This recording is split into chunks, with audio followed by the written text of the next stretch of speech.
Қайырлы күн, құрметті қыз-келіншектер.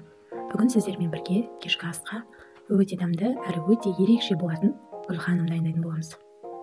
Ол үшін біз ең алдымен бір шыны суға жұмыртқа мен тұзымызды салып, жақсылап араластырып алатын боламыз. Содан кейін өзіміздің қалауымызша керегінше ұнымызды алып, жақсылап қамыр илейміз. Қамыр өте қатты болғаны дұрыс, өйткені жайған кезде әдемі жұқа болып шығады. Сол себепті қаттырақ қамыр илейсіздер. Қамырымызды тындырып қоямыз 15 минут. Нанымызды дәл осылай 15 минутқа тындырып қоямыз. Ал енді бізге начинкасына керек болады 2 сәбіз, 3 пияз және жарты ас қабақ. Пиязымызды дәл осылай жіңішкелеп турап, баяу отта қуырып алатын боламыз. Пиязымыз кішкене қызарып қуырылғаннан кейін, сәбізімізді жіңішкелеп осылай теркадан өткізіп, жаңағы қуырылып жатқан пияздың үстіне салып, сәбізімізді де жақсылап қуырып аламыз. 3-5 минут қуырсаңыздар жеткілікті.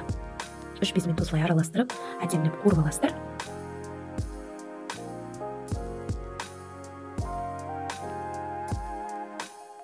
Қуырылып болғаннан кейін жаңағы нанымызды осылай күршелеп дайындап қоямыз да, асқабақты да дәл жаңағы сәбіз секілді теркадан өткіземіз. Теркадан өткізілген асқабақтың үстіне қуырылған пиязымызды, сәбізімізді салып, дәмдеуіштерімізді қосамыз. Аздаған қызыл бұрыш, тұз және де кішкене су май құямыз. Күнбағыс майы жарайды. Күнбағыс майын құйып, начинкамызды жақсылап араластырамыз. Енді табамызды майлап, табаларымызды жақсылап бір келкі қылып, тегіс қылып барлық жерін майлап аламыз әдемілеп. Содан кейін нанымызды жаюға кірісеміз. Жаңағы күршелерімізді алып, әдемілеп, жұқалап, нанымызды жайып алатын боламыз. Қамырымыздың өте жұқа болғаны жақсы. Сол кезде гүл ханымдарыңыз өте дәмді, ерекше болып шығады. Осылай жұқалап жайып аламыз. Қамырымыздың үстін майлаймыз әдемілеп. Майлап болғаннан кейін, жақсылап майлап алғаннан кейін, ұзынша етіп осындай бөліктерге бөлеміз.